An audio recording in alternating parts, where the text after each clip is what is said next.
ایک درخت کی شاخ پر ایک طوطا اور ایک طوطی رہتے تھے۔ تو ایک دن وہ طوطا طوطی سے کہنے لگا کہ کیا تم مجھے چھوڑ کر تو نہیں چلی جاؤ گی؟ طوطی نے کہا کہ میں نہیں جاؤں گی۔ طوطے نے کہا کہ میں تیری باتوں کا کیسے یقین کر لوں؟ تو اس طوطی نے نہ اپنے پروں کو کاٹ دیا، اپنے پنکھ کو کاٹ دیا۔ تو اس نے کہا کہ اب تم سمجھ گئے ہوگے۔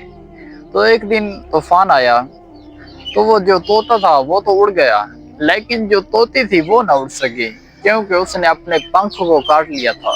تو جیسے ہی طوفان تھما تو وہ طوطا واپس آیا، کیا دیکھتا ہے کہ وہ طوطی مر چکی ہے۔ اب اس طوطی نے اپنی چونچ سے شاخوں پر جملہ لکھا ہے، وہ کیا ہی خوبصورت ہے۔ وہ کہتی ہے کہ اگر تم مجھے اکیلے چھوڑ کر نہ جاتے تو میں کبھی نہ مرتی۔ تو میں ان محبت کرنے والوں کو بتانا چاہتا ہوں کہ تم کسی کے اعتبار کو نہ توڑو۔ اگر تم کسی سے محبت کرتے ہو تو محبت کو نبھانا سیکھو، اس محبت کو شریعت کے دائرے کے اندر رہ کر نکاح تک لے جاؤ، تاکہ وہ محبت تمہیں دنیا میں بھی سکون دے اور آخرت کے اندر بھی سکون دے۔